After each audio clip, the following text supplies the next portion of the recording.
Bien, mis hermanos, saludo a los hermanos de la distancia al exterior, a los que reciben las prédicas del Pastor Roque, el Ministerio Iglesia Pescadores del Reino aquí en Cali, Colombia. Amén. Los saludamos a los hermanos del Face, a los hermanos de las diferentes redes sociales. Que Dios los bendiga. Oramos por ustedes, los invitamos, si no tienen un lugar donde congregarse, a que nos acompañen aquí los días jueves, seminarios, drogas y alcohol y restauración espiritual. Los días jueves somos la única iglesia, siempre lo he dicho para los hermanos del Face. La única iglesia, si hay otra me lo hacen saber para yo decir que no somos los únicos, sino que hay más. La única iglesia que da seminarios de drogadicción, de drogas alucinógenas y restauración espiritual totalmente gratis aquí en la ciudad de Cali. O sea que ayudamos a las personas que tengan problemas de drogas, al menos con una palabra de fe que llegue a sus corazones. ¿Cuántos dicen amén? Así que los invitamos, si existe otra iglesia aquí en Cali me lo hacen saber para entonces también anunciarlo. Amén. Y que Dios los bendiga y que Dios los guarde y que bendiga sus ministerios. Muy bien. Para los que van a recibir palabra del Señor, mis hermanos, en esta hora, hoy Dios nos va a hablar de los propósitos. ¿De qué nos va a enseñar Dios? De los propósitos. Diga, de los propósitos. Yo le hago una pregunta. ¿Cuántos tienen propósitos aquí? Amén. ¿A cuántos se les han cumplido sus propósitos? ¿A cuántos no? A otros no se les ha cumplido. Amén.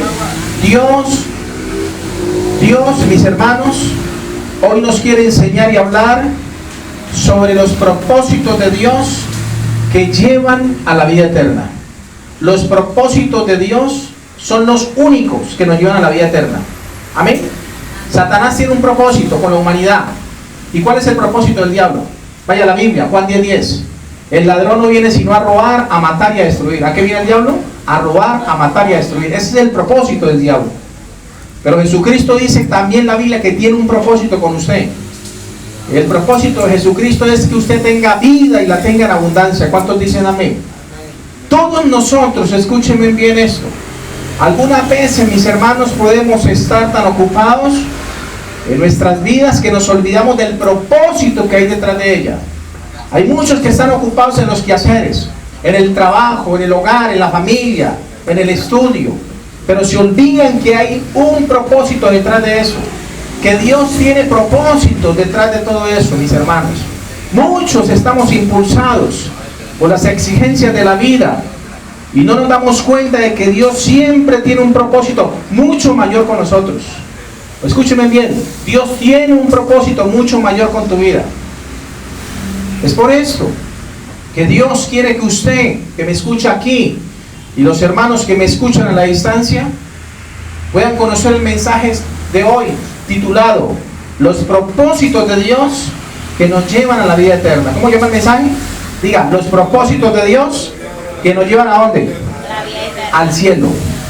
Hacer la voluntad de Dios. Amén. Jesucristo dijo, no se haga mi voluntad, sino la tuya. ¿Cuál es la voluntad del Padre? Que vamos al cielo. Que el día que le llegue la pelona a usted, que cuelgue los guayos, como quiera llamarle, o que lo maten, o que se muera, que usted pueda ir a la presencia de Dios. Ese es el propósito de Dios. Que usted pueda conocer a Cristo aquí en la tierra para que lo reconozca ya en la eternidad. Ese es el propósito de Dios.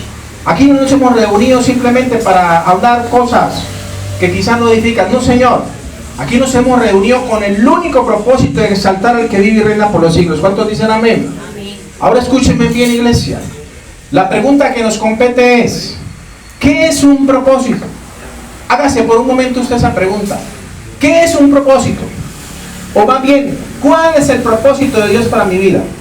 ¿Usted cree que usted está aquí solamente para vivir deportivamente? Algunos que tienen problemas de adicción, ¿usted cree que ustedes están aquí solamente para meter marihuana, perico y bazuco? ¿Usted cree que Dios los trajo solamente con ese propósito? No, Señor. Ese es el propósito del diablo. Tenernos entretenidos en vicios, en adicciones. Tenernos entretenidos hasta con el internet, con el Face y con muchas redes sociales. Y es por eso que no aceptamos ni siquiera una invitación a la iglesia. ¿Por qué la gente no viene a la iglesia? ¿Porque no nos invitan? No, sí los han invitado. Sí los hemos invitado. ¿Por qué no vienen? Porque no creen en el propósito que Dios tiene para sus vidas. Esa es la completa realidad. Muchos no creen. Según enseña el diccionario, un propósito es, iglesia. ¿Qué es un propósito? Es un objetivo que se pretende alcanzar, según el diccionario. Un propósito es un objetivo que se pretende alcanzar, o sea, algo que usted quiere conseguir en la vida. No sé cuál sea su propósito. No sé si en la iglesia donde usted se encuentra, no sé si su propósito es solamente ocupar una banca y cada vez que lo invitan lo traen quizás. No se sabe cuál es su propósito. Tienes que definir cuál es su propósito, iglesia. El diccionario dice que un propósito es un objetivo que se pretende alcanzar o una determinación firme de hacer algo. Usted tiene que determinarse firmemente en hacer algo. Eso es un propósito. Así empieza el propósito quizás en su vida. O cuando nos proponemos de corazón dejar algo, también es un propósito. Cuando usted de corazón dice, ya no voy más con esos vicios, me está destruyendo, me están apartando de mi vida, de mi familia, de Dios, y usted decide no aceptar más vicios en su vida, mi hermano, llámese como se llame, vicios que no edifican, eso es un propósito, mi hermano, cuando usted prácticamente pone en su corazón el dejar esos vicios que no edifican. Ahora, un propósito también puede ser, mis hermanos, cualquier cosa que nosotros deseemos realizar, sea grande o sea pequeña, eso es un propósito. Amén. Como el propósito que tuvo Dios. Mire, Dios es un Dios de propósito, iglesia. Dios tuvo un propósito, y ¿sabe a qué se propuso Dios? ¿A qué se propuso Dios con la humanidad? A salvarla. Y dice la palabra, vamos a la lectura de la Biblia, vamos a la palabra. Libro de Éxodo. ¿Qué significa Éxodo, iglesia? Éxodo significa salida. Dios se propuso en su corazón el sacar a su pueblo de la esclavitud que vivían en Egipto. Vamos hoy a la palabra, vamos a la palabra. Éxodo capítulo 9, cuando estén ahí me dicen amén. Y vamos a orar por esta palabra para que sea de gran edificación para tu vida espiritual. Señor, te bendigo. Éxodo capítulo 9. Te doy gracias, amado Señor, amado Dios, Espíritu Santo, tú que estás aquí, tú que vives y reinas por la eternidad, tú que estás desde el principio de la creación misma en medio de nosotros, trayendo luz a donde hay oscuridad. Hoy te pido, Espíritu Santo, que transforme nuestras vidas. Hoy te pido, Espíritu Santo, que a los que andan vagando de un lado para otro, de aquí para allá, hoy tú, Señor, les muestres el propósito que tienes con ellos, para que no se pierdan en medio de esta generación maligna y perversa. Mi oración en el nombre de Jesús. ¿Cuántos dicen amén? Éxodo capítulo 9, ¿estamos ahí, iglesia? Vamos a leer desde el versículo 13 al 19 y luego saltamos a otro versículo para hacer más corto, digámoslo, el mensaje. Dice Éxodo capítulo 9, leemos la palabra de Dios en el nombre del Padre, del Hijo, con la unción del Espíritu de Dios. Versículo 13 dice, Éxodo capítulo 9 dice: entonces Jehová dijo a Moisés: levántate de mañana y ponte delante de Faraón y dile: Jehová, el Dios de los hebreos, dice así: deja ir a mi pueblo para que me sirva, porque yo enviaré esta vez todas mis plagas a tu corazón, sobre tus siervos y sobre tu pueblo, para que entiendas que no hay otro como yo en toda la tierra. Versículo 15: porque ahora, dice el Señor, yo extenderé mi mano para herirte a ti y a tu pueblo de plaga, y serás quitado de la tierra. Y a la verdad, yo te he puesto para mostrar en ti mi poder, y para que mi nombre sea anunciado en toda la tierra. ¿Todavía te ensoberbeces contra mi pueblo para no dejarlos ir? He aquí que mañana a estas horas, le dice Dios por medio de Moisés, que mañana a estas horas yo haré llover granizo muy pesado, cual nunca hubo en Egipto desde el día que se fundó hasta ahora. Envía pues, le dice Dios, a recoger tu ganado y todo lo que tienes en el campo, porque todo hombre o animal que se halle en el campo y no sea recogido a casa, el granizo caerá sobre él y morirá. Dios le estaba mostrando de antemano lo que iba a pasar. Dios a nosotros nos muestra de antemano lo que va a pasar con nosotros. Hoy Dios nos quiere hablar en esta fecha sobre el propósito, porque Él quiere que tú seas un hombre de propósito. Él quiere que usted sea una mujer de propósitos. Una mujer y un hombre que lo que se propongan lo puedan conseguir, eso sí, para el bien. Porque hay muchos que se proponen para hacer lo malo y lo consiguen también. Y hacen lo malo y justifican su maldad. El versículo 24 dice: hubo pues granizo y fuego mezclado con el granizo tan grande, cual nunca hubo en toda la tierra de Egipto desde que fue habitada. Y aquel granizo, dice la Biblia, hirió en toda la tierra de Egipto todo lo que estaba en el campo, así hombres como bestias. Así mismo destrozó el granizo toda la hierba del campo y desgajó todos los árboles del país. Solamente en la tierra de Gosén, donde estaban los hijos de Israel, no hubo granizo. Dios tenía un propósito con el pueblo. Dios tenía un propósito con Faraón. Dios tenía un propósito con la nación de Egipto. El problema fue que muchos no entendieron el propósito. El faraón no entendió el propósito de Dios. Tuvo que ir Moisés, dice la palabra, y presentarse a él por mandamiento de Dios y decirle a Faraón: deja ir a mi pueblo. Dios está pidiendo que deje ir a mi pueblo. Habían pasado 6 plagas. Venía la 7ª plaga de Egipto. Y dice la palabra que este hombre había endurecido su corazón. ¿Había qué? Endurecido su corazón. 6 plagas habían caído sobre el rey de Egipto y su pueblo. Y aún así no habían entendido el propósito de Dios. Y tuvo que venir una 7ª plaga, la cual fue la del granizo mezclado con fuego, donde murió mucho pueblo egipcio desafortunadamente. Versículo 17, léalo conmigo, de Éxodo capítulo 9. El verso 17 dice Dios por medio de Moisés: todavía te ensoberbeces contra mi pueblo para no dejarlos ir. Porque con el mandamiento de Dios, deja ir a mi pueblo. Y Faraón decía: no, yo soy mis esclavos, no los voy a soltar. Si lo traducimos a este tiempo, son los vicios y las adicciones que tenemos. Dios dice: voy a hacerte libre de ese vicio, huye de ese vicio. Y el diablo le dice: no, Señor, usted es mi esclavo, usted me tiene que servir a mí. A usted yo lo voy a destruir porque usted es mi esclavo y yo soy su amo, dice el diablo, traduciéndolo a este tiempo. El versículo 18 de Éxodo 9 dice que el Señor le dijo: he aquí, mañana a estas horas yo haré llover granizo muy pesado, cual nunca hubo en Egipto desde el día que se fundó hasta ahora. O sea que la prueba más grande, mis hermanos, vendrá en nuestras vidas cuando endurecemos el corazón para no oír la voz de Dios. Faraón endureció su corazón para no oír la voz de Dios. ¿Y quién es ese Dios? Y empezó Moisés a hacerle señales, a hacer señales con su báculo, a tirarlo al piso. Y él dijo: no, eso lo hacen mis dioses también. Trajo 2 hechiceros, hijos del diablo, y también tiraron su báculo y se volvieron serpiente y luchaban, dice la Biblia, contra la serpiente de Moisés. Entonces el diablo también tiene poder espiritual para destruir, para engañar, iglesia. No nos dejemos engañar. Aquí el problema es que Faraón endureció el corazón. Y de paso el pueblo egipcio también endureció su corazón y empezó Dios a traerle plagas, hermano. Por eso le decía que la prueba más grande a nuestra vida vendrá cuando endurecemos el corazón para no oír la voz de Dios, como le aconteció a Faraón y a su pueblo idólatra. Ellos no renuncian a esos ídolos, ellos no renuncian a esos vicios, decían: no, mi vicio yo lo llevo conmigo donde quiera y nadie me va a decir nada. Esos eran los ídolos. No sé cuál será tu ídolo.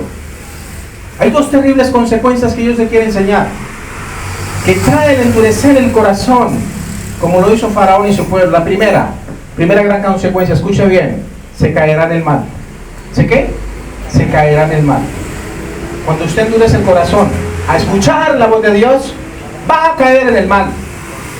Y después no hay remedio. Dice el versículo 12, léalo conmigo, Éxodo 9:12. Pero Jehová endureció el corazón de Faraón y no los oyó, como Jehová lo había dicho a Moisés. Ya Dios le había dicho a Moisés: usted, por más que le hable bonito a esas personas, ellos no te van a creer. Ellos van a endurecer el corazón. Aquí, por mucho que el pastor les hable bonito para que se arrepientan y se vuelvan a Dios y los confronta con la palabra, ellos no, tienen muchos el corazón endurecido. No quieren saber de Dios. No quieren saber de Dios. Aún sabiendo que lo que se les predica es una sana doctrina para que se vuelvan a Dios y se aparten de lo malo. No. La primera terrible consecuencia que trae el endurecer el corazón es que se caerá en el mal. Nunca se lo olvide. ¿Se caerá en dónde? En el mal. Y eso lo vemos en muchas jóvenes, en las fundaciones que yo visito aquí en Cali. Por este tiempo muchos desertan. ¿Y dónde está fulanito y sutanito? No, pastor, se fueron. Ni saludos, fueron tan desagradecidos que ni saludos le dejaron. Se fueron. Y resulta de que se los encuentra luego uno por ahí, porque me he encontrado muchos. ¿Y ustedes creen que están bien? Muchos están peor. ¿Sabe por qué? Porque endurecieron su corazón a la palabra de Dios. Y andan mal. Y andan sirviéndole a las tinieblas. Porque volvieron a caer en lo malo, desafortunadamente. Proverbios capítulo 14, versículo 2, ahí en su Biblia dice: el que camina en su rectitud teme a Jehová, mas el de caminos pervertidos lo menosprecia.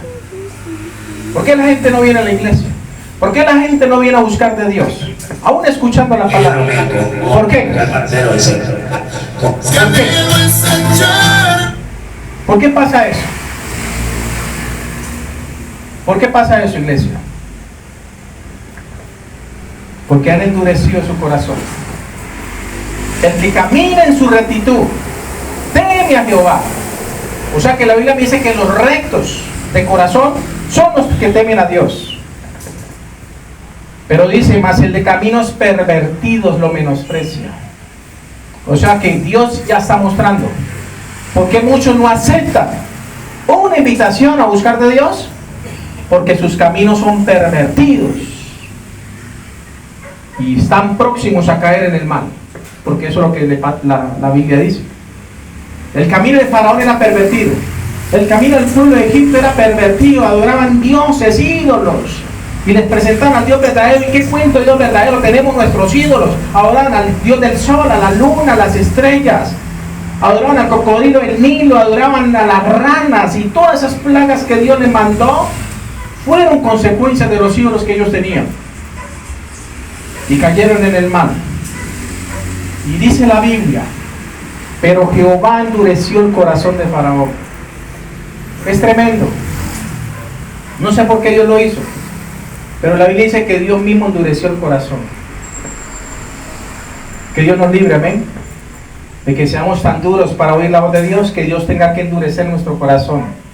Y entonces viene el diablo y nos lleva a lo malo, a caer en el mal. ¿Estamos entendiendo, iglesia?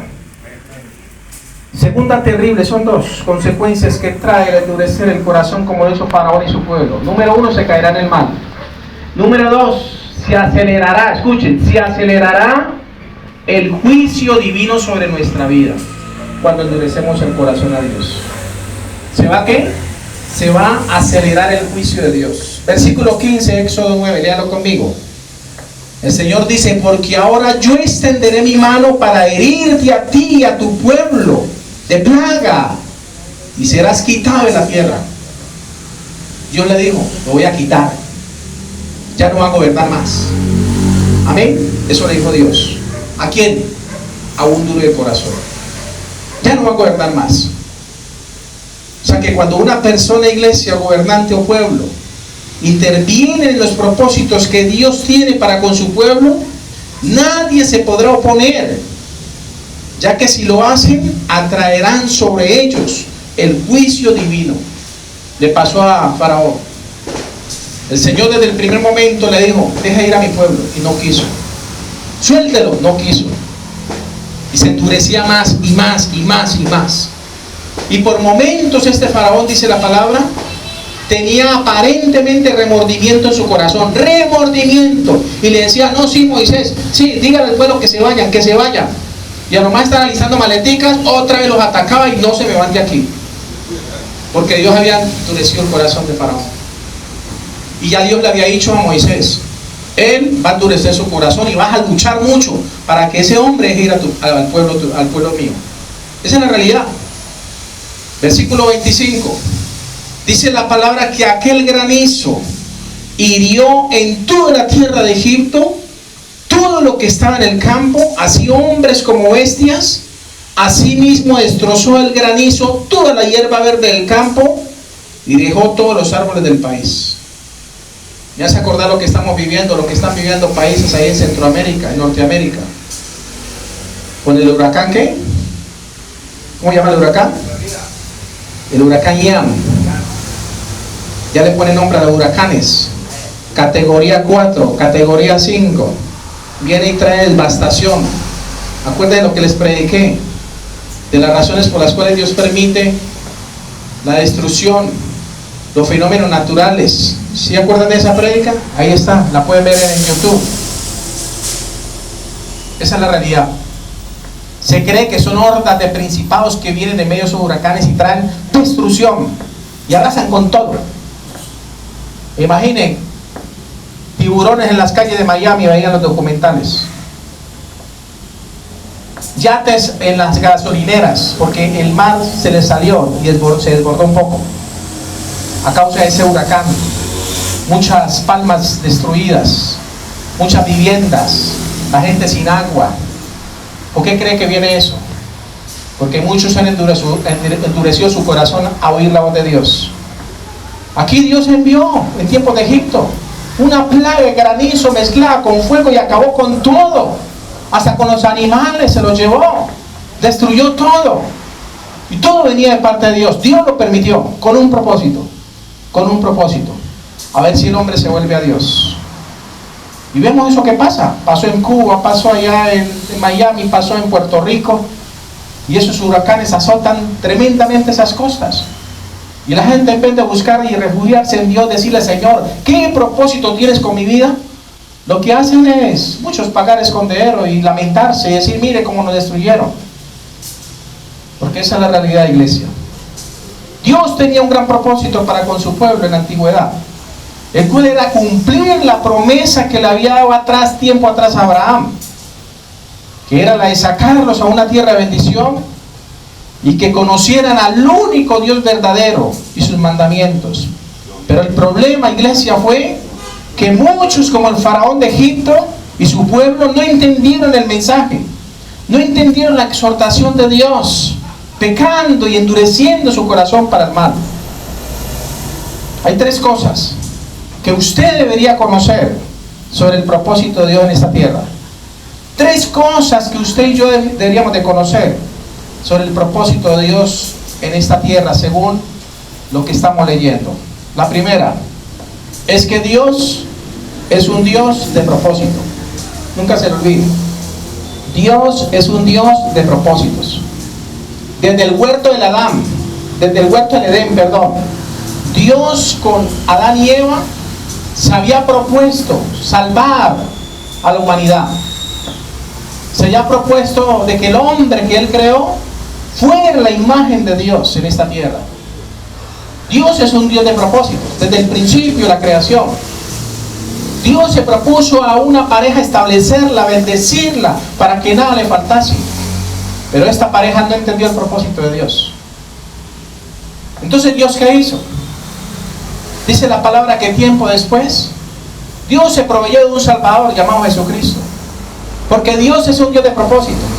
Y dijo: con la muerte de mi Hijo en la cruz voy a salvar a mucha humanidad, porque ese es mi propósito, que ninguno se pierda, sino que todos los hombres sean salvos y vengan al arrepentimiento y al conocimiento de Dios.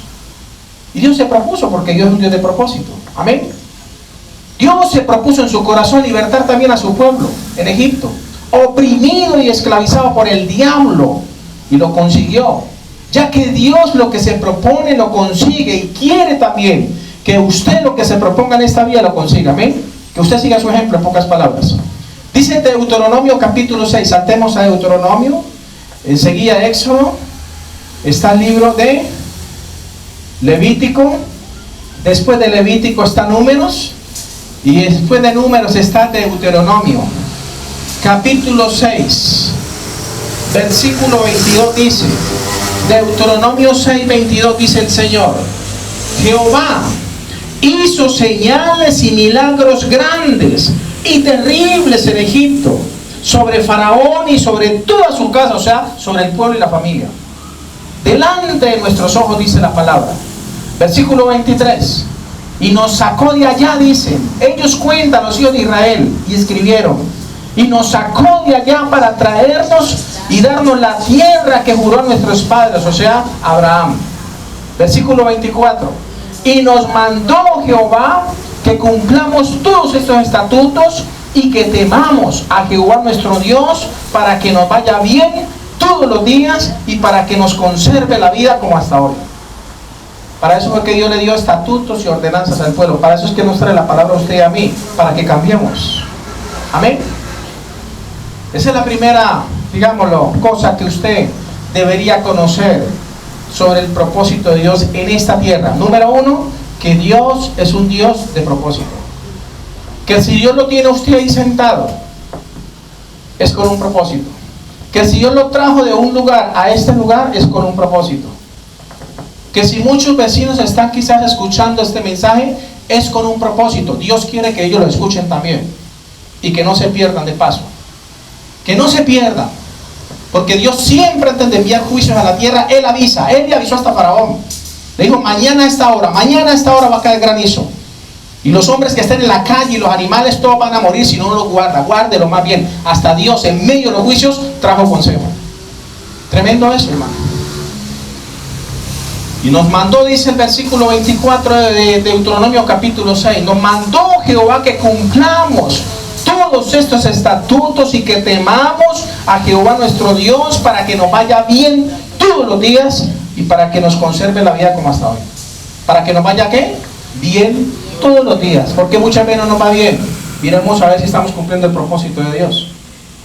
Segunda cosa, son 3 y termino, que usted debería conocer sobre el propósito de Dios en esta tierra. Primera, que Dios es un Dios de propósito. Segundo, es que Dios tiene un propósito de salvación para con todas las naciones de la tierra. Escuchen bien. Dios tiene un propósito de salvar a toda la humanidad. Y por eso es que Él ha dicho, vayan por todo el mundo y prediquen el evangelio a todas las criaturas para que sean salvos. Para que no se pierdan. Porque Dios quiere que todos los hombres sean salvos y vengan al conocimiento de la verdad. Al conocimiento de Cristo. ¿Cuántos dicen amén? Ese es el segundo propósito que Dios tiene. El primero, que usted reconozca que Dios es un Dios de propósito. El segundo, que Dios tiene un propósito con toda la humanidad. Con toda la humanidad. Él quiere salvar tanto a chinos, como a rusos, como a ucranianos, como a colombianos, como mejor dicho a suramericanos, norteamericanos, europeos, como africanos, lo que sea. Todo lo quiere salvar Dios. Porque todos somos hechos a la imagen y semejanza del Creador. ¿Cuántos dicen amén? Dios tiene un propósito de salvación para todo el mundo. Dios tiene un plan y propósito de salvación para con todas las naciones de la tierra.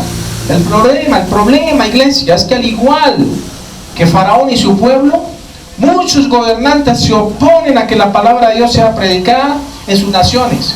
Y se oponen trayendo cada vez más juicios divinos sobre esos territorios. Dios trae juicios. Es para ver si el hombre levanta cabeza. A ver, después del huracán, ¿qué va a pasar? Bueno, viene la reconstrucción. A ver, ¿pero van a seguir en las mismas? O por lo menos van a decir, vamos a buscar de Dios, porque quizás esto es la mano de Dios que está trayendo una advertencia a la humanidad. Más lo que vendrá. Más lo que vendrá, iglesia. Los tiempos son malos, los tiempos son malos. Hay que pegarse la mano de Dios. Muchos no quieren creer. Esa es la completa realidad.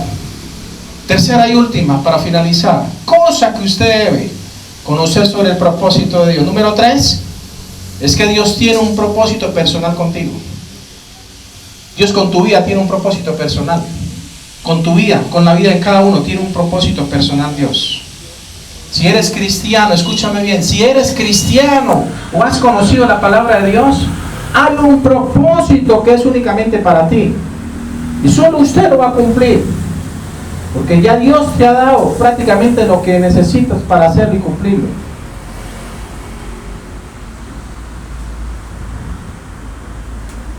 El ejemplo, por ejemplo, el propósito que vemos en la Biblia. ¿Con qué propósito Dios creó a la Virgen María? A los hermanos religiosos católicos que me ven. ¿Con qué creen ustedes que qué propósito Dios tenía para crear a la Virgen María? Y mejor aún, para que de su vientre naciera el Salvador del mundo. Dios tenía un propósito con ella.